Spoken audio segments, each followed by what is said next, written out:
Siivoa tuo, hän sanoi sähäkästi ja piti puoliksi läikkynyttä karamellimakkiatoa kädessään kuin se olisi todisteaineisto murhatutkimuksessa. Muki ei ollut minun, läikkynyt kahvi ei ollut minun. Mutta se nolous, se oli satavarmasti minun, koska Leena, toimitusjohtajan äiti, ei työntekijä, ei hallituksen jäsen, vaan pelkkä kävelevä antiikki käsilaukku täynnä mielipiteitä, oli tiuskinut tuon käskyn minulle tärkeimmän asiakkaamme edessä. En sanonut sanaakaan. Polvilleni, servettejä, hymyile, teeskentele. Sitä tekee, kun on antanut 15 vuotta elämästään jollekin, eikä ole valmis katsomaan sen kuolevan typerällä tavalla. Mutta tiesin siinä hetkessä, polvillani hotellin kokolattiamatolla, siivoten hänen kiukun puuskaansa, että jokin sisälläni oli loksahtanut. Ei murtunut, vaan siirtynyt. Haluatko hiljaisen? Selvä. Haluatko myöntyväisen? Hoidettu. Mutta unohdit yhden asian, Leena. Minä muistan kaiken. Ja kirjoitan kaiken ylös. Kutsukaa sitä harrastuksekseni. Jotkut virkkaavat. Minä teen muistiinpanoja valtapeleistä, kuin ne olisivat lajeja jossain pirun luontokirjassa. Hei, olen Maria. Olen 48-vuotias. Minulla on Toyota, joka kolisee jarruttaessa, työpöydän laatikko täynnä renniin nappeja ja yhdet niistä kasvoista, joiden ihmiset olettavat olevan kiltit, kunnes alan käyttää niitä. Kuuntele tätä varmaan töissä tai teeskennellessäsi tekeväsi töitä ja ymmärrän sen, tee vain montaa asiaa yhtä aikaa. Mutta jos tämä tarina nostaa verenpainettasi samalla tavalla kuin minun sinä päivänä, paina toki tykkää nappia, ehkä jopa tilaa kanava. Oikeasti se pitää tiimin kofeiinipitoisena ja estää heitä käymästä toistensa kurkkuun. Muuten alamme tehdä asioita, kuten aakkostaa tulostinpaperit. Joka tapauksessa palataanpa aikaan, jolloin asioissa oli vielä hitunen järkeä. Koskinen & kumppanit sai alkunsa yhdestä ylimääräisestä makuuhuoneesta ja lämmittämättömästä autotallista Espoossa. Heikki Koskinen, siunatkoon Jumala hänen sieluaan, omasi vanhan Suomi-filmin sankarin charmin ja vainoharhaisuuden, joka oli tyypillistä miehelle, joka säilytti salasanojaan kassakaapissa ja unohti sitten yhdistelmän. Mutta hän oli fiksu, tunsi ihmisiä ja luotti hitaaseen kasvuun. Kun liityin mukaan, meitä oli minä, Heikki, eräs Ville, joka kesti vain 3 kuukautta, ja Heikin koira Jasu, joka kerran pissasi pankkiirin salkulle kesken neuvottelun. Hienoja aikoja. En ollut pröystäilevä, en ole vieläkään, ei ole koskaan tarvinnut olla. Minun tehtäväni oli kuunnella paremmin kuin muut ja korjata ne asiat, joita asiakkaat eivät tienneet mokanneensa. Heikillä oli tapana sanoa, että olin huoneen termostaatti. Pidin huolen, ettei mikään jäätynyt tai palanut poroksi. Hän luotti minuun. Hän jopa teki minusta väliaikaisen vetäjän, kun hänellä viimeksi oli terveyshuolia ja hänen piti vetäytyä hetkeksi. Sanoi, älä anna hänen myydä tämän paikan sielua, kun olen poissa. Enkä myynyt. Selvisimme 2 talouden notkahduksesta, 1 asiakkaan verotarkastuksesta ja brändiuudistuksesta, joka näytti kuin hammastahnan logo olisi naitettu linnunpelättimelle. Kaiken sen läpi minä pysyin. Heikki pysyi. Työn laatu pysyi hyvänä. Sitten Heikki kuoli, ilman varoitusta, vain puhelu hänen tyttäreltään. Isä nukkui pois viime yönä rauhallisesti. Sellainen rauha, joka sytyttää tulipalon elämäsi jokaiseen nurkkaan. Muistotilaisuudessa pukeuduin mustaan, toin kukkia ja tein itsestäni hyödyllisen. Tiedättehän te. Ihmiset pörräävät ympäriinsä kuin suruturistit, ja jonkun on täytettävä ne pirun kahvipannut. Sitä Heikki olisi tehnyt. Leena sen sijaan liehui ympäriinsä kuin olisi hakenut roolia kauniista ja rohkeista, taputellen kuivia silmiään nimikirjaimilla varustetulla nenäliinalla ja muistuttaen jokaista 10 metrin säteellä olevaa, että hänen poikansa astuisi Heikin saappaisiin. Ja sitten saapui Daniel. Daniel Koskinen, reilu 30, kallis hiustenleikkaus, ego isompi kuin 4. vuosikatsauksemme ja tunneäly kuin kinkku voileivällä. Olin nähnyt hänen pyörivän yrityksen liepeillä vuosien varrella, piipahtavan juhlapyhinä tai kun hänen kryptosalkkunsa notkahti. Kerran hän kysyi minulta, olisiko meillä harjoittelijaa, joka voisi pestä hänen pyykkinsä, koska täällä pitäisi olla täyden palvelun fiilis. Hänet nimitettiin toimitusjohtajaksi lyhyemmässä ajassa kuin LinkedIn-profiilin päivittämisessä kestää. Ensimmäisellä viikolla hän järjesti visiopalaverin. Käännös. Hän käytti 50 muotisanaa sanoakseen, ettei pitänyt siitä, miten asioita hoidettiin, ja halusi uutta energiaa. Hallitus hymyili kuin mallinuket. Useimmat heistä olivat Heikille velkaa palveluksen tai golfvoiton. Kukaan heistä ei halunnut haastaa verilinjaa. Silloin Leena alkoi ilmestyä paikalle. Ei titteliä, ei roolia, hän vain oli siellä. Hän istui Heikin vanhalle paikalle kokouksissa, kuin se olisi hänen syntymäoikeutensa. Kommentoi Diojani tyyliin, tuo ei ole kovin feminiinistä. Kerran hän oikaisi kaulustani ennen videopuhelua. Pyysin häntä olemaan tekemättä niin. Hän sanoi, yritän vain auttaa, ettet näyttäisi niin pohjalaiselta.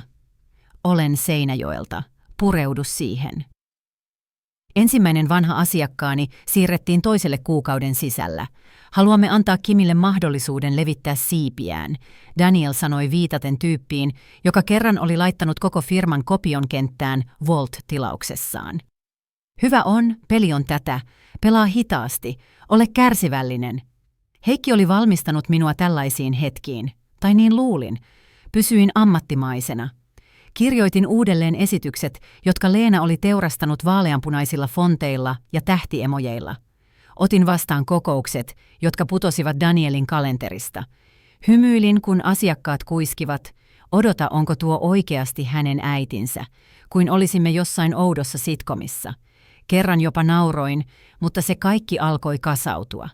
Pienet piikit, äkilliset hyvinvointitarkastukset henkilöstöhallinnosta, jossa kyseltiin, tunnenko itseni sitoutuneeksi.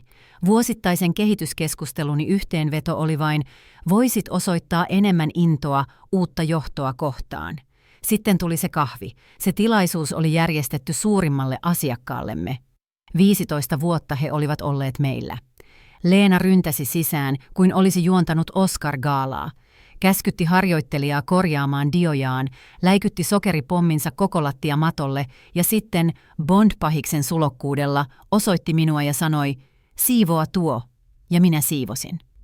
Sitten nousin ylös ja kävelin pois. Enkä sanonut sanaakaan, koska arvokkuuteni saattaa olla pölyinen, mutta se ei ole kuollut. He luulivat pääsevänsä eroon vanhasta kaartista. Mutta he eivät tienneet, että Heikki oli kerran antanut minulle kansion, ohutta nahkaa, kultaisin kirjaimin painettuna ja sanonut, kaiken varalta tyttö, älä avaa ennen kuin on pakko.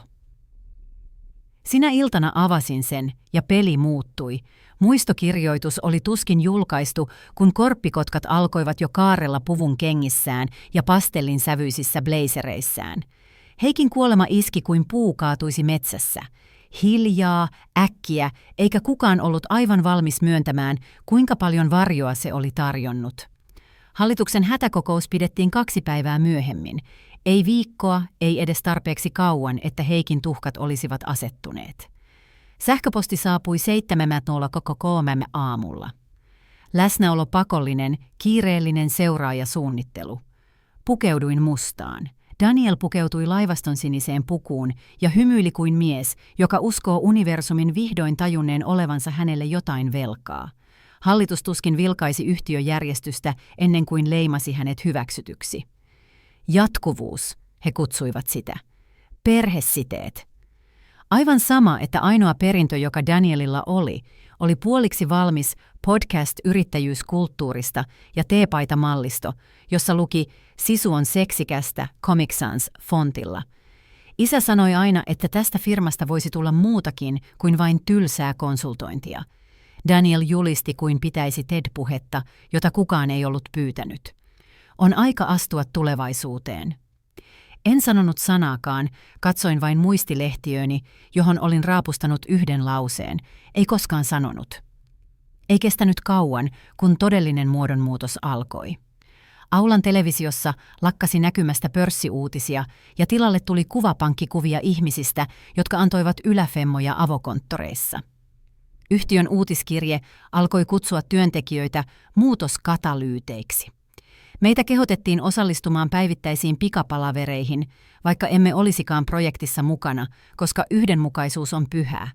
Hän jopa toi taloon tyypin nimeltä Tuomas, kyllä, vain Tuomas, auditoimaan fiilistä, mutta pahin ei ollut Daniel, se oli Leena. Leena Koskinen, aiemmin tunnettu palkitusta omenavoistaan ja siitä, että hän oli saanut porttikiellon 2 taloyhtiön Facebook-ryhmään, oli yhtäkkiä toimitusjohtajan neuvonantaja. Ei paperilla, ei verkkosivuilla, vain huoneessa, aina siinä pirun huoneessa. Ensin hän pamahti maanantain operatiiviseen palaveriimme. Oletin hänen eksyneen. Perjantaihin mennessä hän antoi jo palautetta asiakastoimituksista. Tämä fontti tuntuu liian vakavalta, hän sanoi minulle kerran tarkastellessaan budjettierittelyä. Lisätään siihen vähän leikkisyyttä. Ihmiset rakastavat leikkisyyttä. Se oli kyberturvallisuusyrityksen riskienhallintaraportti. Leikkisyys ei kuulunut ruokalistaan. Hän kulki Danielin perässä toimistokierroksilla, osoitellen asioita, kuten kahvinkeitintä tai fiikusta, ja kuiskien. Seuraavaksi meillä oli uusi kone, joka teki vain kauramaitolatteja, ja fiikus, josta lähti lehtiä kuin hermostuneesta kissasta. Se, mikä sattui, ei ollut vain absurdius, vaan hiljaisuus, minun hiljaisuuteni. En pannut hanttiin, kun he siirsivät Rantasen asiakkuuden toiselle. Olin hoitanut Rantasen salkkua ensimmäisestä päivästä lähtien. Olimme aloittaneet heidän kanssaan Heikin autotallissa. Olin lentänyt heidän pääkonttoriinsa lumimyrskyn keskellä auttamaan heitä fuusiossa, ja nyt se annettiin Antille, joka luuli käyttöpääoman olevan jokin asemerkki. Antilla on moderni ote, Daniel selitti, kun kysyin varovasti, miksi minua ei ollut kutsuttu siirtopalaveriin. Rantanen haluaa jonkun, joka ymmärtää nykymarkkinoita. Ei millään pahalla. Ei millään pahalla. On aina koodia sille, että pidämme sinua vanhana. Sitten tuli brändiuudistus. Leena kokosi suunnittelutiimin taukotilaan riisimurokeksi tarjottimen kanssa ja sanoi, tehdään tästä logosta helpommin lähestyttävä. Seurasi 6 viikkoa pastellimöykkyjä ja pienillä kirjaimilla kirjoitettuja iskulauseita. Lopullinen luonnoksemme näytti kuuluvan gluteenittomien murojen pakettiin. Tein työni, rakensin esitykset uudelleen hänen sekaantumisensa jälkeen. Silottelin asioita, kun asiakkaat kysyivät, miksi vanhempi nainen coachin laukulla ilmestyi jatkuvasti paikalle ilmoittamatta. Hymyilin, kun Leena antoi minulle pyytämättä hajuvesinäytteitä viestillä, tämä on nuorekas, mutta silti nöyrä. Jokainen mikroskooppinen haava vuosi verta vähän enemmän. Tittelini ei muuttunut, mutta ilma ympärilläni muuttui. Kollegat epäröivät ennen kuin ottivat minut mukaan. Projektit, joita olin ennen johtanut, hiljenivät. Jopa vastaanottovirkailija, siunatkoon häntä, alkoi sanoa, tarkistan Danielilta, kun pyysin neuvotteluhuonevarausta. Silti en sanonut mitään, koska minun kaltaiseni ihmiset odottavat, katsovat ja kestävät sotkut, joita emme saaneet nimetä. Mutta viimeinen isku vatsaan tuli toisen vuosin 4. koko henkilöstön kokouksessa. Seisoin takarivissä puristaen paperimukia, jossa oli laihaa kahvia, kun Daniel sanoi sen. Tämä yritys pyöri ennen perintötiedolla, nyt se pyörii rohkeudella. Perintö, taas se sana. Koodi vanhentuneelle, pysähtyneelle. Leena yhtyi keskusteluun ääni siirappisen makeana. Ja luojan kiitos, meillä on tuoreita silmiä huoneessa, eikö niin? Hän taputti Danielin kättä ja pyyhkäisi katseellaan yleisöä kuin sijaisopettaja, joka etsii lappujen lähettelijöitä. Kukaan ei katsonut minua, mikä oli pahempaa kuin mikään muu. He olivat jo pyyhkimässä minua pois reaaliajassa. Jälkeenpäin Rantasen varatoimitusjohtaja veti minut sivuun. Maria, ole rehellinen, hän sanoi, silmät vilkuillen. Kuka tuo nainen on? Kuka heistä? Kysyin, koska tarvitsin sekunnin. Tuo keltainen pusero ja lehtiö, hän sanoi olevansa strategiajohtaja. Ei hän ole, vastasin. Mikä hän sitten on? Otin pitkän siemauksen kahviani ja sanoin, hän on perhettä. Hän nyökkäsi. Selvä, enempää ei tarvitse sanoa. Ja hän käveli pois. Sinä iltana jäin myöhään siivoamaan sähköpostiani ja järjestämään tiedostoja. Leena käveli ohi työpöytäni matkalla ulos, perässään hajuvesipilvi ja oikeutus. Älä tee liikaa töitä, hän sanoi. Et sinä siitä enää nuorene. Hän nauroi, yksin. Tuijotin näyttöä pitkään, ennen kuin avasin laatikon, johon en ollut koskenut vuosiin. Sisällä, pölyisen kansioklipin ja kuivuneen tussin alla, oli se, minkä Heikki oli antanut minulle 5 vuotta sitten. Nahkakantinen, kohokuvioitu, yksi lause kirjoitettuna hänen terävällä, hämähäkkimäisellä käsialallaan sisäkanteen, avaa vain, jos tulevaisuus unohtaa menneisyyden. Reunat olivat kuluneet, sinetit yhä murtamattomia, mutta tulevaisuus se oli juuri unohtanut minut, ja minä olin aikeissa muistuttaa sitä, kuka ne pirun perustukset rakensi. Hoin itselleni, että se oli vain vaihe, pitkä, typerä, nöyryyttävä vaihe, kuin murrosikä nimikylteillä ja passiivis-aggressiivisilla sähköpostiketjuilla. Haluat uskoa, että jos pidät pään alhaalla ja teet työsi, tuuli kääntyy. Että joku jossain blazerissään yhtäkkiä muistaa sinun olevan syy siihen, miksi suurimmat asiakkaamme eivät kaikonneet Heikin jäädessä sairauslomalle. Että hiljaisuus ja pätevyys merkitsisivät vielä jotain maailmassa, jota nyt hallitsivat LinkedIn-muotisanat ja Leenan Pinterest-taulut nimeltä pomoenergiaa. Sen sijaan sain eturivin paikan sirkukseen. Daniel kokosi uuden ydininnovaatiotiimin, mikä oli vain koodinimi sille, että hän palkkasi ihmisiä, jotka oli tavannut teknologiakonferenssissa, jossa kaikki käyttivät samanlaisia huppareita ja hoilasivat synergiasta. Oli Aaro, joka kuvaili itseään ajatusalkemistiksi. Pinja, jolla oli 2 tutkintoa organisaatiotarinan kerronnasta ja joka ajatteli, että hiljaisuus kokouksissa tarkoitti, ettet ollut täysin läsnä. Ja Jere, vain Jere, joka kerran kysyi minulta, voisiko vanhan CRM-järjestelmämme muuntaa lohkoketjupohjaiseksi, koska hän oli lukenut artikkelin. Daniel määräsi minut kouluttamaan heidät. Anna heille kaikki tiedot, Maria. Sinä olet meidän institutionaalinen aivomme. Melkein nauroin, en siksi, että hän olisi ollut väärässä, vaan koska tiesin, että kun tietoni olisi siirretty, minut irrotettaisiin ja kovalevy heitettäisiin laatikkoon. Silti koulutin heidät. Istuin neuvotteluhuoneissa selittämässä asiakashistorioita, projektien sudenkuoppia ja miksi asiakaspuheluita ei koskaan sovita torstaille, koska Antti lakiosastolta muuttuu aina riidanhaluiseksi keskiviikon viskimaistiaisten jälkeen. He nyökkäilivät, raapustivat muotisanoja ja perustivat sitten Slack-kanavan nimeltä #Koskinen nousuun, jonne he postasivat inspiroivia sitaatteja ja kookosvesiarvosteluja. Leena sillä välin aloitti taas editoinnin. Hän käveli graafiseen osastoon ja leijui harjoittelijoiden takana ehdottaen, että he lisäisivät enemmän kimallusta piirakkakaavioihin. Hän piristi yhtä dioistani riskienhallinta-asiakkaalle lisäämällä clip-art-kuvan sarjakuvaetsivästä, jolla oli suurennuslasi. Kun pyysin häntä varovasti palauttamaan sen ennalleen, hän vastasi, älä ole niin naimisissa työsi kanssa, se on vain pikseleitä.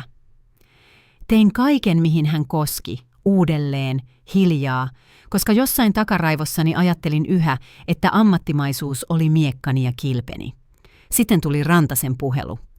Herra Rantanen, ei se toinen, oli puolustuslogistiikkayrityksen operatiivinen johtaja. Iso asiakas, iso temperamentti. Olimme vaalineet heitä yli vuosikymmenen. Olimme kesken esityksen, Daniel kompuroi läpi myyntipuheen, jonka Leena oli koristellut liekehtivillä tekstitehosteilla, kun herra Rantanen keskeytti. Anteeksi, kuka tuo nainen taas onkaan? Hän osoitti Leenaa, joka istui pöydän päässä syöden mandariinia kesken puhelun, kuin olisimme hänen pirun keittiössään. Hän on perhettä, Daniel sanoi haparoiden. Hän on neuvonut minua. Herra Rantanen siristi silmiään. Hän on äitisi. Daniel nyökkäsi.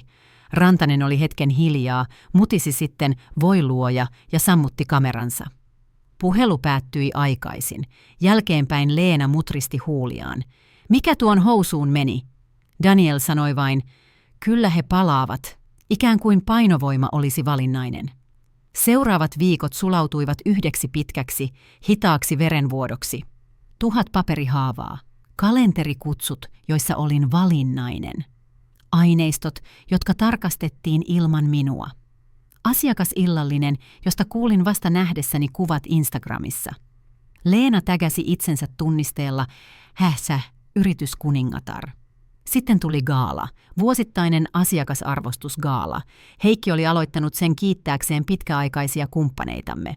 Tyylikäs tilaisuus, koktaileja, pehmeää jatsia, tarjoiltua ruokaa, johon ei kuulunut hammastikkuja tai hummussuihkulähteitä.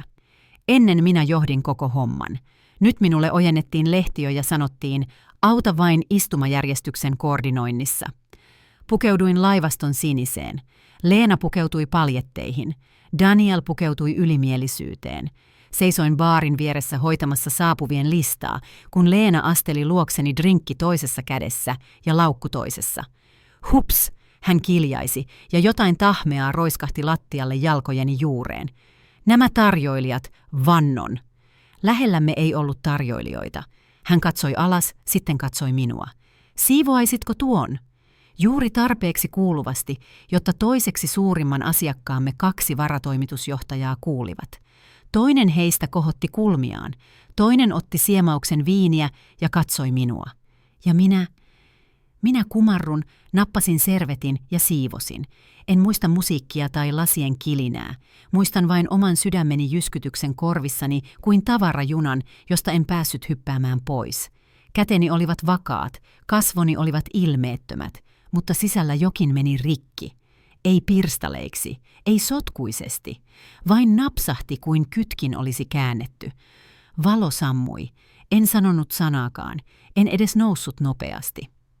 Pyyhin loppuun, heitin servetin roskikseen ja nyökkäsin kuin se olisi vain yksi tehtävä pitkässä listassa asioita, jotka ovat arvollisuuteni alapuolella, mutta silti odotettuja. Leena oli jo kääntänyt selkänsä. Myöhemmin sinä iltana ajoin kotiin hiljaisuudessa. Ei musiikkia, ei podcasteja, vain moottoritien humina ja omat ajatukseni, jotka huusivat melun läpi. Kun pääsin kotiin, menin eteisen kaapille, kaivoin esiin varaparistojen, kotivaralaatikon ja hätänukkarullan takaa paloturvallisen laatikon. Sisällä oli kansio, Heikin kansio. En ollut vielä avannut sitä, mutta tuijotin sitä pitkän aikaa, koska paljetteihin pukeutunut nainen oli ehkä läikyttänyt juomansa, mutta minä olin aikeissa läikyttää totuuden. En itkenyt, en raivonnutkaan, vaihdoin vain vaatteet. Sinä iltana, pestyäni gaalatarjoilujen ja katkeran nöyryytyksen hajun iholtani, vedin jalkaani college-housut ja vanhan yliopistohupparin, jossa oli reikä kyynärpäässä. Ei viiniä, ei jäätelöä, ei säälijuhlia. Vain minä, ruokapöydän lamppu ja paloturvallinen lukollinen laatikko, joka oli maannut avaamattomana 5 vuotta laatikon alla, jossa luki rikkinäiset jouluvalot. Käänsin lukon numeroyhdistelmää. Se naksahti auki matalalla metallisella äänellä kuin jotain, mitä ei oltu häiritty aikoihin. Sisällä se oli juuri sellainen kuin muistin, ohut musta kansio, jonka selkämyksessä oli yksi kultainen kohokuvioitu otsikko, varautumislausekkeet. Ei alaotsikkoa, ei selitystä, vain nuo 2 sanaa ja keltainen muistilappu kannessa, johon Heikki oli kirjoittanut käsialallaan Marialle, sitten kun se ei ole enää sinun, mutta muistat kenen se oli. Istuin alas, avasin sen. Jokainen paperi oli skannattu kopio Koskinen & Kumppanit Oy:n alkuperäisistä perustamisasiakirjoista.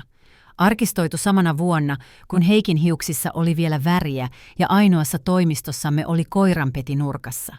Selasin sivuja, ensin hitaasti, sitten nopeammin. Ohi osakepääomataulukoiden, osakelajien, äänivaltarakenteiden. Sitten näin sen. 7 pykälä. Perustajan palautuslauseke. Sitä ei ollut korostettu. Sitä ei ollut lihavoitu. Se oli vain siinä, kuin salaluukku kirkon lattiassa, kauniisti haudattuna ja valmiina. Kieli oli tiivistä. Heikki ei koskaan käyttänyt 10 sanaa, jos 30 kelpasi, mutta olin nähnyt tarpeeksi lakikieltä elämäni aikana hahmottaakseni sen ytimen. perustajaosakkaan työkyvyttömyyden, kuoleman tai pitkittyneen poissaolon sattuessa ja yhtiöjärjestyksen periaatteiden, nimittäin hallintotavan, rehellisyyden, syrjimättömyyden ja eturistiriitakäytäntöjen dokumentoidun rikkomisen yhteydessä nimetyllä seuraajavaltuutetulla on väliaikainen valtuus ottaa haltuunsa perustajan äänivaltaiset osakkeet ja paikka enintään 180 päivän ajaksi tai kunnes hallitus on vahvistanut korjaavat toimenpiteet. Silmäni hyppäsivät takaisin. Nimetty seuraajavaltuutettu Maria E. Virtanen. Nojasin taaksepäin tuolissani, en hengittänyt 10 sekuntiin. Sitten nojasin taas eteenpäin ja luin lausekkeen vielä 3 kertaa. Yksityiskohdat olivat selvät, ainakin tarpeeksi selvät. Jos yhtiön hallinto oli vaarantunut nepotismin tai vihamielisten käytäntöjen vuoksi, ja jos mä voisin todistaa sen, voisin yhtiön oman perustamiskirjan nojalla käynnistää väliaikaisen johdon syrjäyttämisen. Ei tullakseni toimitusjohtajaksi, ei asettaakseni itseäni valtaan kuin kostonhimoinen monarkki, vaan ottaakseni perustajan paikan takaisin väliaikaisesti, tarpeeksi kauan siivotakseni talon, tarpeeksi kauan repiäkseni paljetein koristellun mädän pois seinistä. Nousin seisomaan, kävelin keittiöön, keitin pannullisen mustaa kahvia, niin vahvaa, että se olisi voinut irrottaa maalin, istuin takaisin ja aloitin todellisen työn. Kello 22:45 mennessä olin tehnyt 3 kopiota lausekkeesta, korostanut jokaisen tärkeän rivin, ristiin viitannut yhtiöjärjestyksen rikkomuksiin ja nimennyt uuden kansion todistusaineisto. Tulostin sähköposteja, Slack-kuvakaappauksia, kalenterikutsujen poistoja, kokousten uudelleenjärjestelyjä, jopa kuvia Leenasta antamassa palautetta sisäisistä materiaaleista allekirjoittamattomana, hyväksymättömänä ja kutsumattomana. Etsin hänen LinkedIn-profiilinsa, hän oli vihdoin tehnyt sellaisen, ja otin kuvakaappauksen kohdasta, jossa hän ilmoitti olevansa strateginen neuvonantaja Koskinen & kumppanit. Ei mainintaa palkkalistoillamme, ei hallituksen hyväksyntää, mutta siinä hän oli, vaatien vaikutusvaltaa. Pelkästään se oli rikkomus. Heikin yhtiöjärjestys kielsi perheenjäsenten neuvonantajatehtävät ilman enemmistöosakkaiden kirjallista suostumusta. Se oli sääntö numero 3. Kaivoin syvemmälle, löysin kuvan gaalasta, sen jossa hän osoitti sotkua, jonka pyyhin. Taustalla 2 vanhempaa asiakasta katsoi, toisella kädet ristissä. Aloitin login, vihamielisen työilmapiirin indikaattorit. Sen alle listasin jokaisen kerran, kun minua oli julkisesti vähätelty, siirretty tehtävistä ilman selitystä tai manipuloitu hymyilemään alennuksen läpi. Jokaisella merkinnällä oli päivämäärä, kellonaika, todistaja. En tekstannut kenellekään, en soittanut kenellekään. Tämä ei ollut ryhmätyö. Kello 11:12 mennessä minulla oli 3 täyttä, nimettyä ja paperiliittimillä varustettua kansiota. Laadin 1 sivun yhteenvedon osoitettuna firman lakiasiainjohtajalle Pekka Lahtiselle, joka oli minulle vielä palveluksen velkaa pelastettuani hänen nahkansa asiakaskriisin aikana vuonna 2017. Tulostin 2 kopiota, allekirjoitin ja päiväsin ne ja suljin toisen kuriirikuoreen. Sitten istuin alas ja katselin työtäni. Se oli huolellista, kliinistä, kylmää.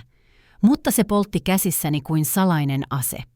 Jotkut naiset heittävät viiniä, jotkut huutavat porraskäytävissä, jotkut irtisanoutuvat kesken kokouksen ja postaavat siitä Facebookiin. Minä arkistoin papereita, koska oikein tehdyissä asioissa on erityinen koston laji. Siinä, että varmistaa jokaisen pisteen olevan i-meten päällä ja jokaisen viivan teen kohdalla, jotta kun hetki koittaa ja tiesin sen koittavan, ei ole väittelyä, ei porsaanreikiä, ei hätäuloskäyntiä. On vain totuus, dokumentoitu, aikaleimattu, laillinen. Ja Heikki, missä ikinä hän olikin, oli varmistanut, että kun tämä yritys eksyisi tieltään, jollakulla, joka oikeasti välitti, olisi avaimet tuoda se kotiin. Kello 3:37 aamulla aurinko alkoi kuiskia sälekaihtimien reunoilla. Kaadoin viimeiset kahvit, asetin sinetöidyn kirjekuoren etuoven viereen ja istuin Heikin kansio sylissäni. Huomenna he yrittäisivät antaa minulle potkut. Ja minä antaisin heidän yrittää, koska he eivät tienneet, mitä minä tiesin. He eivät nähneet, mitä minä näin. Eivätkä heillä ollut aavistustakaan, että nainen, jonka he luulivat jo lähteneen, oli aikeissa kävellä takaisin sisään, sopimus ja tulitikku kädessään. Aurinko oli tuskin kuoriutunut horisontin yli, kun lähetin kuriiritilauksen. Seuraavan päivän pikatoimitus. Vastaanottokuittaus vaadittu.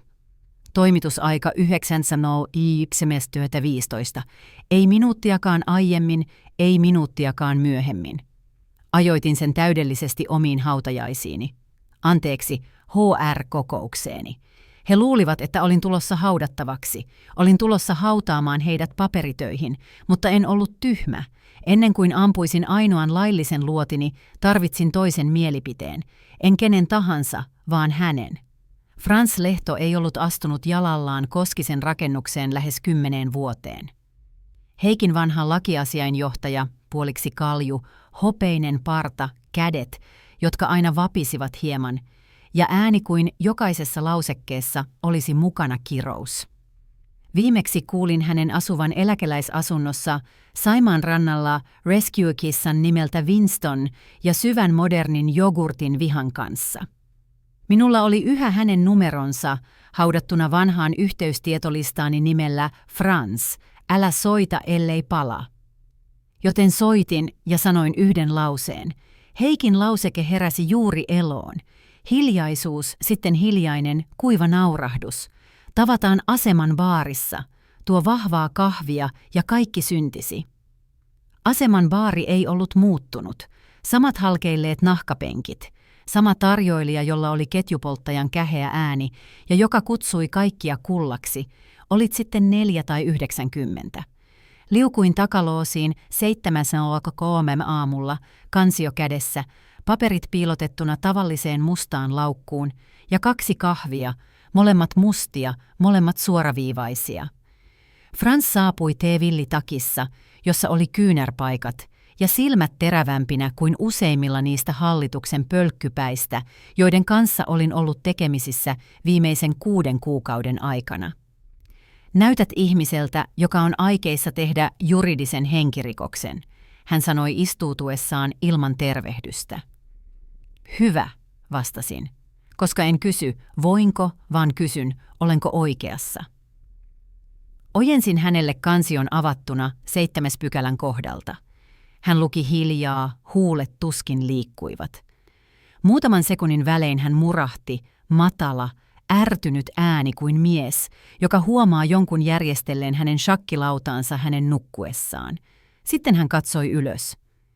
He käyttivät tätä kerran, hän sanoi. Alkupäivinä Heikin serkku yritti ujuttaa kaverinsa kauppakorkeakoulusta väliaikaiseksi talousjohtajaksi. Hallitus sivuutti protokollan. Heikki käytti tätä lauseketta kuin kytkintä. Pysäytti kaiken 72 tunnissa. Palautti säännöt, antoi serkulle potkut, jäädytti kaikkien osakkeet viikoksi vain muistuttaakseen, kuka omisti sen pirun yleisavaimen. Joten se pätee, jos sinulla on todisteet. Vedin esiin kansiot, liuhutin ne tahmean pöydän yli. 1 hallintorikkomuksista, 1 vihamielisestä työympäristöstä, 1 hyväksymättömästä johdon häirinnästä. Frans selasi kuvia, aikaleimoja, Leenan itse nimittämää neuvonantajan titteliä LinkedInissä. Kokouskutsuja hänen nimellään, mutta ilman virallista roolia.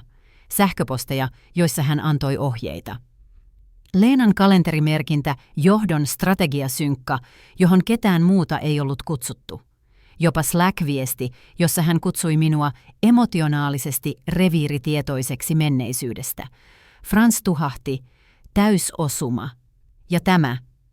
Liuutin esiin sähköpostin, joka poisti minut Rantasen asiakkuudesta ja sisäisen viestiketjun, jossa Daniel sanoi, Marialla on liikaa historiaa, raikastetaan imagoa.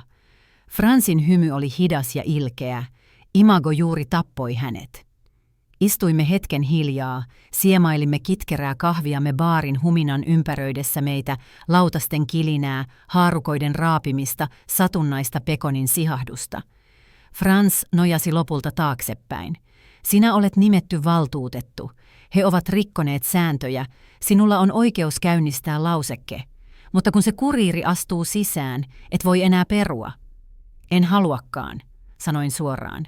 Hän nyökkäsi kerran. Lähetä se granaatti. Kotona tarkistin kaiken uudelleen. 3 kertaa. Kirjekuori oli paksu. Sinetöin sen vahvistetulla teipillä. Tulostin tiivistelmäkirjeen uudelleen. Parafeerasin alakulman sinisellä musteella. Lisäsin 1 viimeisen sivun, jossa oli notaarin vahvistama vakuutukseni, joka vahvisti tapahtumat, päivämäärät ja sekä Danielin että Leenan toimet viimeisen 90 päivän aikana. Lähetin sähköpostia Pekalle, lakiasiainjohtajallemme. Aihekentässä luki vain hallinnon selvennys tarkastettavaksi KLO 900. Liitteenä ei ollut mitään, vain 1 rivi tekstikentässä. Paperiversio saapuu varmennetulla kuriirilla. Vahvistakaa vastaanotto henkilökohtaisesti. Sitten tulostin vielä 1 kopion itselleni, nimesin sen tulipalon varalta ja sujautin sen hansikaslokeroon. Ylleni laskeutunut rauha ei ollut äänekäs, se ei ollut edes tyydyttävä. Se oli hiljainen humina, jonka kuulee juuri ennen myrskyn puhkeamista. Suoritin aamun rutiinit kuin katsoisin pöytää jonkun toisen illalliselle. Ruokin kissan, pesin mukini, puin päälleni blazerin, hiilen harmaan, ei mitään pröystäilevää, juuri tarpeeksi olkarakennetta sanomaan, älä yritä. Kello 8.34 lähdin kotoa. Kello 8.59 astuin hissistä Koskisen johtoryhmän kerrokseen, ohitin Leenan käytävällä. Hän katsoi minua kuin olisin kahvitahra, jonka hän oli aikonut valkaista matosta pois kuukausia sitten. Tänään on iso kokous, hän sirkutti. Yritä olla tekemättä siitä itsestäsi numeroa. Kultaseni, hymyilin. En uneksikaan siitä. Hän käveli ohi. Jatkoin matkaa. Kello 9.00 tasan kuriiri ojentaisi Pekalle kirjekuoren, joka halkaisisi tämän paikan kuin huonon vetoketjun. Ja minä istuisin viereisessä huoneessa odottaen käsikirjoitettua teloitustani, tyynenä kuin peilityyni vesi, koska palohälytintä ei voi erottaa. Voi vain odottaa sen laukeamista. Oli tiistai. Harmaa taivas, väljähtynyt kahvi. Sellainen päivä, joka asettuu luihin ja ytimiin ennen kuin olet edes päässyt kopiokoneen ohi. Tiesin, mitä oli tulossa. En siksi, että joku olisi vihjannut minulle tai koska tähdet olivat asettuneet oikein murokulhossani. Ei, tiesin sen, koska Daniel oli sellainen mies, joka ajatteli koston toimivan parhaiten ennen puoltapäivää, kun kahvi oli vielä kuumaa ja egot eivät olleet vielä juoksettuneet. Henkilöstöhallinnon sähköposti laskeutui postilaatikkooni 7.52. Aihe: keskustelu työpaikkakäyttäytymisestä. Läsnäolo vaadittu. Aika 9.00. Paikka: johtoryhmän neuvotteluhuone B. Ei yksityiskohtia, ei kontekstia, juuri tarpeeksi epämääräisyyttä saamaan harjoittelijan hikoilemaan aluspaitansa läpi. Mutta minä en hikoillut. Saavuin aikaisin. Daniel saapui tietysti myöhässä, tuoksuen Tom Fordilta ja huonoilta päätöksiltä. Leena istui jo paikalla, kun astuin sisään, kyhjöttäen kuin alennusmyyntiherttuatar kukkahuivissaan ja kynnenpunaisissa kynsissään, siemaillen teetä omasta pirun mukistaan, kultareunaisesta, todennäköisesti kotoa tuodusta, koska yrityksen astiat antoivat hänelle nokkosihottumaa. HR-edustaja oli uusi, luultavasti juuri valmistunut. Hän näytti siltä, että uskoi yhä yrityskulttuuriin. Hänen nimikyltissään luki Niina, eikä hän katsonut minua silmiin.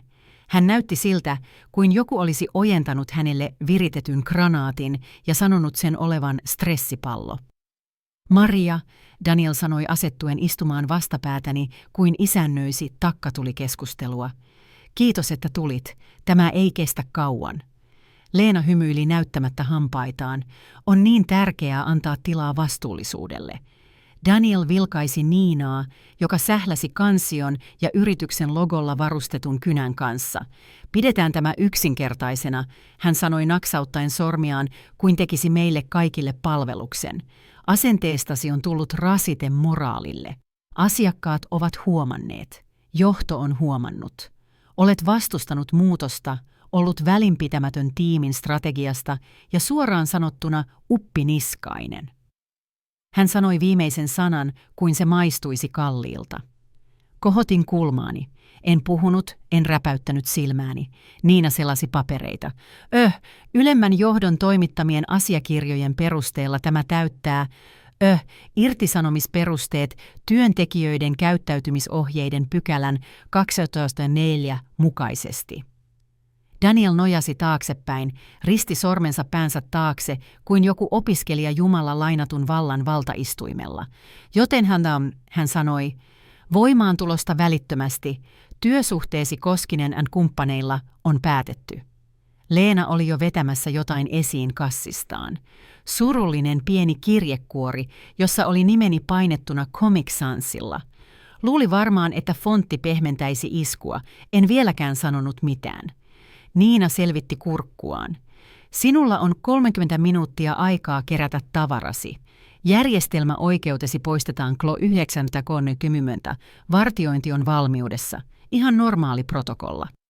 Leena puhui jälleen ääni kastettuna alentuvuuden siirappiin. Arvostamme vuosien palvelustasi, kultaseni. Tämä on vain asioiden luonnollista kehitystä. Katsoin häntä todella. Tämä oli nainen, joka läikytti juomia tahallaan, joka antoi minulle hajuvesinäytteitä, joissa luki toiveikas, joka kerran kysyi, voisinko hymyillä enemmän esitysten aikana, koska se on hyvää brändin lämmölle. Daniel näytti tyytyväiseltä kuin lapsi, joka oli juuri kaatanut hiekkalinnan ja odotti aplodeja. No, hän sanoi, haluatko sanoa jotain? Melkein nauroin, en siksi, että se olisi ollut hauskaa, vaan sen täydellisen ajoituksen takia. Koska juuri silloin, juuri kun lause työsuhteesi on päätetty, oli täysin asettunut ilmaan kuin halpa partavesi, oveen koputettiin. 3 koputusta, vakaata, rytmikästä. Niina säpsähti, Daniel rypisti otsaansa.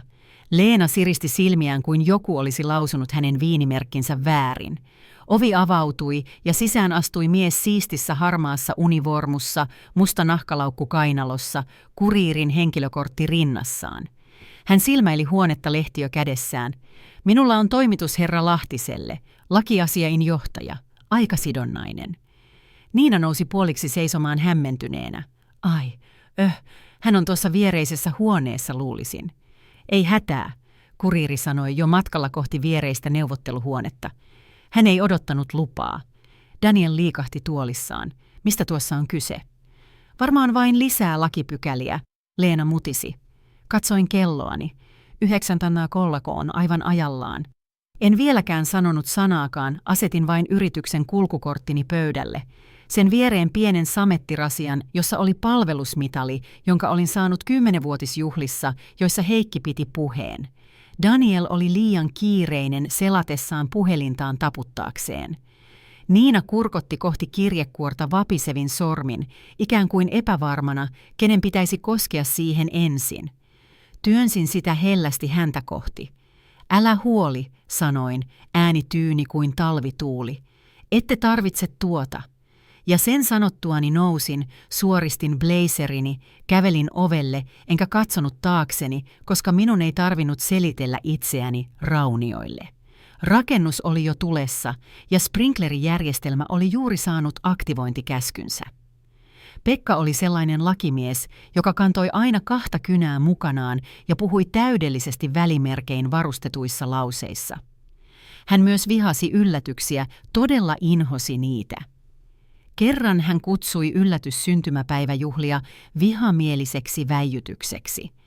Joten kun kuriiri ojensi hänelle painavan, sinetöidyn kirjekuoren, jossa luki yksityinen lakiasia, välitön tarkastelu, hän ei avannut sitä heti.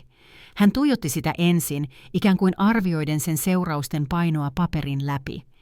Sitten miehen tehokkuudella, joka oli oikolukenut omat häävalansa, hän avasi sen miekan muotoisella kirjeen avaajalla, vain Pekka. En ollut enää huoneessa, mutta tapahtumien kulku levisi kuin palaneen paahtoleivän haju. Nopeasti, happamasti ja mahdottomana sivuuttaa. Leena oli yhä HR-neuvotteluhuoneessa, kun Pekka astui sisään. Daniel oli kesken kerskailunsa, käskien Niinaa pyytämään kiinteistöhuoltoa muuttamaan Marian toimiston, ehkä mehubaariksi tai luovaksi lepotilaksi. Niina vain räpytteli silmiään. Pekka ei istunut. Hän ei puhunut. Hän vain käveli sisään, piteleen kirjekuorta toisessa kädessään ja sen sisällä olevaa kirjettä toisessa. Hänen silmänsä silmäilivät ensimmäistä sivua nopeasti, sitten hitaammin. Sitten hän käänsi sivua. Hiljaisuus, lisää hiljaisuutta. Sitten se pieni, hienovarainen kauhun ele. Hän oikaisi silmälasejaan. Daniel ei huomannut. Hän oli liian kiireinen virnistellessään omalle älykkyydelleen. Leena kuitenkin aisti muutoksen. Hän vilkaisi Pekkaa ja sanoi, mikä kestää? Pekka katsoi ylös ja ensimmäistä kertaa Heikin kuoleman jälkeen firman laillisessa panssarissa oli särö. Hänen äänensä oli vakaa, mutta hänen kasvonsa pettivät hänet otsarypyssä. Suupielet kireällä kuin joku yrittäisi olla sylkemättä suullista kolikoita. Herra toimitusjohtaja, hän sanoi, ja sana laskeutui kuin neulan pudotus hautajaishuoneeseen. Hän käynnisti juuri perustajan palautuslausekkeen. Daniel räpytti silmiään. Minkä lausekkeen? Pekka käänsi sivua uudelleen, piti sitä 2 sormen välissä. Perustamiskirjan 7. pykälä, arkistoitu perustamisen yhteydessä, vahvistettu, notaarin oikeaksi todistama ja viimeksi muutettu 5 vuotta sitten. Leena tuhahti. Tuo on hölynpölyä. Se on vain jotain seremoniallista puppua, jonka Heikki kirjoitti, kun vielä faksasimme asioita. Se ei ole täytäntöönpanokelpoinen. Se on täytäntöönpanokelpoinen, Pekka sanoi hiljaa. Se on ratifioitu 2. Niina, poloinen, näytti yrittävän sulaa ergonomiseen tuoliinsa. Daniel nojasi eteenpäin. Okei, vaikka se olisikin totta, mitä muuten epäilen vahvasti, miten se vaikuttaa mihinkään nyt? Pekka nosti katseensa. Lauseke on yksiselitteinen. Perustajan kuoleman sattuessa, jos hallintoa vaarantaa nepotismi tai käytös, joka rikkoo yhtiöjärjestyksen periaatteita, perustajan äänioikeudet siirtyvät väliaikaisesti nimetylle valtuutetulle. Se valtuutettu, hän sanoi, pitäen kirjettä taas esillä, on Maria E. Virtanen. Leena päästi äänen, joka oli jotain yskän ja naurun väliltä. Mitä? Koska hän löysi vanhan kansion kenkälaatikosta. Älkää nyt viitsikö, tämä on vain Marian draamailua, se ei pidä paikkaansa. Pekka ei vastannut, hänen ei tarvinnut. Hän vain astui sivuun, kun toinen hahmo astui huoneeseen hiljaa, tehokkaasti kuin säärintama. Se oli Karita, hallituksen sihteeri, lehtiö kädessä, kasvot ilmeettömät. Olemme vahvistaneet allekirjoituksen ja aikaleiman, hän sanoi osoittaen sanansa huoneelle. Valtuutetun nimeäminen on pätevä. Tarkastelu on ajoitettu välittömään hätäistuntoon. Daniel ponnahti pystyyn. Ei, ette te voi noin vain. Hän ei ole edes enää yhtiön palveluksessa. Me juuri annoimme hänelle potkut. Karita ei värähtänytkään. Mitä lausekkeen mukaan voidaan tulkita kostotoimenpiteeksi suojattua valtuutettua vastaan? Se yksinään riittää menettelytapavirheeksi. Leena puristi mukiaan kuin se olisi pelastusrengas. Tämä on absurdia. Mutta Daniel, hän näytti vihdoin pelästyneeltä. Hän näytti mieheltä, joka oli juuri huomannut, että hänen vaihtamansa lukko ei toiminutkaan siihen ainoaan henkilöön, jonka hän luuli lukinneensa ulos. Tarkoitatko, että hänellä on valtaa? Hän kysyi, ääni ohuena. Tarkoitan, Pekka vastasi, taittaen kirjeen ja asettaen sen salkkuunsa tarkasti, että hän on valta seuraavat 180 päivää. Pitkä kuuma hiljaisuus laskeutui huoneen ylle kuin tukahduttava verho. Sitten tuli viimeinen isku. Pekka avasi kannettavansa. Lausekkeen menettelytapojen mukaisesti neiti Virtasen valtuuksiin kuuluu mahdollisuus asettaa ylempiä johtajia väliaikaiselle hallinnolliselle vapaalle hallinnon tarkastelun ajaksi. Hän katsoi ylös. Laadinko minä ilmoituksen vai haluaisitteko tehdä sen itse? Danielin suu avautui. Mitään ei tullut ulos. Leena laski vihdoin mukinsa. Ja ensimmäistä kertaa sen jälkeen, kun hän oli luikerellut tähän yritykseen kuin tuoksuva virus, hänellä ei ollut sanottavana sanaakaan. En istunut pöydän päähän. Se olisi näyttänyt liian innokkaalta, liian nälkäiseltä. Enkä ollut täällä kahmimassa valtaa. Olin täällä palauttamassa sitä. Joten valitsin toisen paikan oikealta, sen, jota Heikki kutsui hiljaiseksi ankkuriksi. Se oli ikkunaan päin. Se päästi valoa sisään. Se antoi katsoa varjojen liikettä, kun muut teeskentelivät, etteivät tunteneet niitä. Pekka seisoi huoneen päässä, kansio toisessa kädessä, lasit matalalla nenällään. Hänen ilmeensä oli lukukelvoton, mutta näin, kuinka hän naputti paperin kulmaa 1, 2, 3 kertaa. Se oli hänen merkkinsä.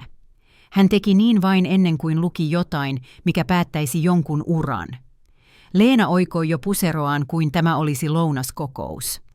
Daniel, joka hikoili kauluksestaan huolimatta ilmastoinnin asettamisesta lihakaupan lämpötilaan, yritti virnistää, kuin kamerat olisivat yhä päällä. Pekka ei korottanut ääntään. Hänen ei tarvinnut. Herra toimitusjohtaja, hän sanoi Danielille. Hän käynnisti juuri perustajan palautuslausekkeen. Sanat putosivat kuin märkä betoni. Daniel räpäytti silmiään kahdesti. Mikä helvetti se on? Pekka ei vastannut tiivistelmällä. Hän ei pehmentänyt sitä. Hän vain avasi kansion, selvitti kurkkuaan ja alkoi lukea ääneen. 7. pykälä.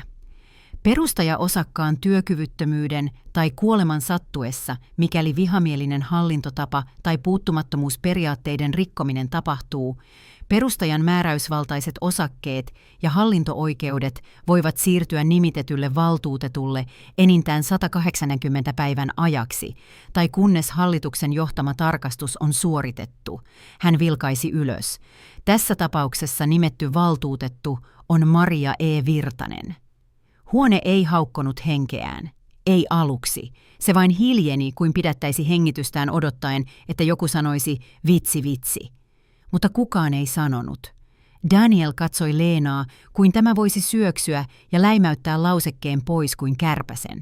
Hän avasi suunsa. Neuvoisin teitä olemaan keskeyttämättä, Pekka sanoi, katse poistumatta paperista. Leena sulki sen uudelleen. Nopeasti. Pekka jatkoi. Tämä lauseke on vahvistettu hallituksen muistiossa, päivätty 14. huhtikuuta 2020. Se sisältää kielen, joka nimenomaisesti kieltää nepotismin, mukaan lukien perheenjäsenten neuvonantajatehtävät, ei-työntekijöiden puuttumisen johtoon ja kostotoimet valtuutettua vastaan. Kaikki 3 on dokumentoitu. Karita, aina hiljainen, napsautti kynänsä ja alkoi raapustaa muistiinpanoja. Hänen kasvonsa olivat kuin hautakivi. Valtuutettu tässä tapauksessa säilyttää täydet valtakirjaoikeudet perustajan hallintoäänestykseen, Pekka jatkoi. Voimaan astuu välittömästi. Tämä sisältää oikeuden kutsua koolle hätäistuntoja, aloittaa nykyisten johtajien virkavapaat ja peruuttaa valitsemattomien henkilöiden neuvonantajaoikeudet. Käännös.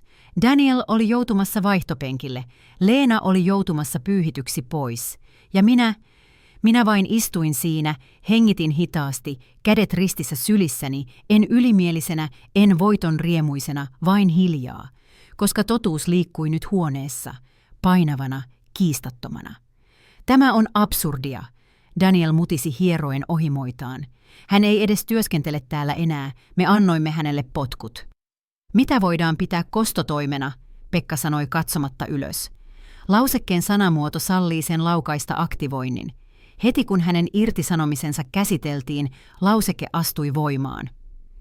Leena nousi seisomaan. Heikki ei koskaan tarkoittanut, että hän ottaisi vallan. Hän on vain ylistetty paperinpyörittelijä. Hän ei osaa johtaa. Pekka käänsi toisen sivun. Heikin viimeinen muistio, kirjoitettu 6 kuukautta ennen hänen kuolemaansa, viittaa neiti Virtaseen Koskisen institutionaalisena selkärankana, ainoana henkilönä, jolle luotan yhtiön sielun, jos olen poissa. Pitäisikö minun lukea se ääneen? Leena istui. Daniel tuijotti seinää. Kukaan ei katsonut minua, mutta tunsin heidän liikehtivän. Lakiasiainjohtaja, joka ennen hymyili kohteliaasti ja jätti sähköpostini huomiotta. Hän selasi nyt lauseketta Pekan olan yli.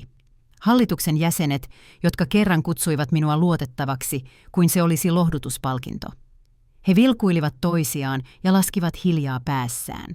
PR-vahingot, äänestysblokit, sijoittajien reaktiot. Ja Karita katsoi lopulta minua vain kerran ja nyökkäsi. Pieni, tuskin näkyvä, mutta siinä se oli. Protokollan mukaisesti, Pekka sanoi sulkien kansion. Aloitamme nyt hätäistunnon valtuutetun valvonnan toimeenpanemiseksi. Voimaan astuu välittömästi, neiti Virtanen ottaa perustajan hallintopaikan. Daniel nousi niin nopeasti, että hänen tuolinsa rahisi äänekkäästi parkettia vasten. Ette voi tehdä tätä. Teitte sen jo, Pekka sanoi tylysti. Te avasitte oven. Hän vain käveli siitä sisään. Leena alkoi sanoa jotain. Jonkin puoliksi muodostuneen loukkauksen ehkä, mutta lopetti, koska minä vihdoin liikuin. Nousin hitaasti, hiljaa, en puhuakseni, vaan kävelläkseni Heikin vanhalle tuolille. Nahkaiselle, jonka käsinojat olivat kuluneet siitä, mistä hänellä oli tapana naputtaa miettiessään. Siihen ei oltu koskettu kuukausiin. Se oli vain pidetty siinä kuin pyhäkkö, johon kukaan ei uskaltanut istua. Asetin toisen käteni sen selkänojalle. En istunut, en vielä, vain seisoin. Ja ensimmäistä kertaa sen jälkeen, kun he yrittivät suolistaa tämän paikan kuin ruhon, tunsin ilman siirtyvän takaisin, edes hieman, kohti tasapainoa, kohti totuutta. En siksi, että huusin, vaan koska paperityöt kuiskaavat kovempaa kuin mikään huuto. Neuvotteluhuone oli aina ollut asentojen ja esitysten mausoleumi. Miehet tiukoissa puvuissa teeskentelivät olevansa kiveä. Naiset leikkivät näkymätöntä, kunnes heidän hyödyllisyytensä vanheni. Ja Heikki. Heikki oli ollut ainoa, joka käsitteli hiljaisuutta strategiana, ei antautumisena. Minulla oli tapana istua ikkunan lähellä, ei siksi, että pidin näkymästä, vaan koska tarvitsin jotain elävää katseltavaksi, kun muut leikkivät politiikkaa. Tällä kertaa en kuitenkaan ollut ikkunan lähellä. Olin pöydän päässä. Hallitus istui jo, kun astuin sisään. Kukaan heistä ei katsonut minua silmiin aluksi. He eivät tienneet, olinko uhka vai tilinteko. En antanut heille kummankaan tyydytystä. Nyökkäsin vain kerran Karitalle, joka alkoi lukea yhtiöjärjestyksestä, hänen äänensä matala, mutta selkeä. Perustajan palautuslauseke, lakiosaston tarkastamana ja vahvistamana, tunnustetaan täten päteväksi ja aktiiviseksi. Nimetty valtuutettu Maria E. Virtanen ottaa haltuunsa kaikki perustajalle nimetyt hallintovaltuudet välittömästi. Ei aplodeja, ei henkäyksiä, vain tuolien epämukavaa narinaa ja huonojen päätösten kalkkeutumisen ääntä reaaliajassa. Daniel istui sivussa, ei hallituksen kanssa, vaan vierastuolilla, joka yleensä varattiin harjoittelijoille ja konsulteille. Hänen solmionsa oli poissa, paita napittamatta kauluksesta, ikään kuin hän haluaisi viestittää rentoa välinpitämättömyyttä, mutta hän ei voinut piilottaa punoitusta kasvoiltaan tai nykimistä leuassaan. Leena oli estetty pääsemästä huoneeseen ennen kokouksen alkua. Ilmeisesti hän yritti tulla silti, vaati jotakuta kunnioittamaan hänen perintöään. Vartijat kutsuttiin paikalle. Hän lähti mutisten noitavainoista ja petoksista, mutta kukaan ei seurannut häntä, ei edes Daniel. Pekka nousi ja luki viimeisen esityksen ääneen kuin se olisi muistopuhe. Daniel Koskinen asetetaan hallinnolliselle vapaalle täydellisen hallinnon tarkastuksen ajaksi. Lausekkeen protokollan mukaisesti pääsy johtotason järjestelmiin, henkilöstötiedostoihin ja sijoittajaviestintään perutaan, kunnes hallituksen tarkastus on valmis. Daniel avasi suunsa. Kukaan ei kuunnellut. Hän ei edes väittänyt vastaan. Karita liuutti asiakirjan pöydän yli. Viimeinen paperinpala rakennuksessa, joka oli niitä täynnä, luin sen. Allekirjoitin sen. Katsoin, kun yrityksen sinetti painettiin paperiin nimeni viereen. Se sihisi, se pehmeä, lopullinen ääni auktoriteetin paluusta sinne, minne se kuului. Nousin, kävelin kerran pöydän ympäri, en ylpeilläkseni, vaan tunteakseni paikan painon uudelleen.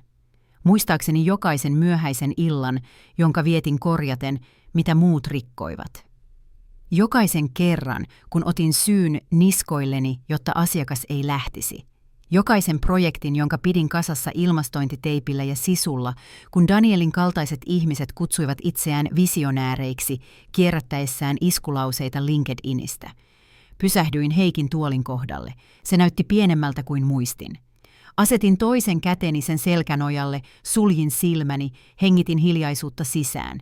Ei voiton riemua, ei kostoa, vain tasapainoa, palautumista. Heikki sanoi kerran minulle, valta ei ole jotain, mitä otetaan. Se on jotain, mistä ihmiset luopuvat, kun he unohtavat, kuka ne pirun seinät rakensi. Hän antoi minulle kansion, lausekkeen, luottamuslauseen. He antoivat minulle hiljaisuutensa. Avasin silmäni ja he kaikki katsoivat minua nyt. Jokainen heistä. En hymyillyt, minun ei tarvinnut, koska rakennus ei enää palanut. Se oli minun. Enkä ollut täällä siivoamassa sotkua. Olin täällä johtamassa taloa. Suuri kiitos katsomisesta. Tilaa kanava, niin pidetään kahvinkeitin käynnissä ja kosto elossa. Entiset kollegasi eivät tiedä, mikä heihin iski.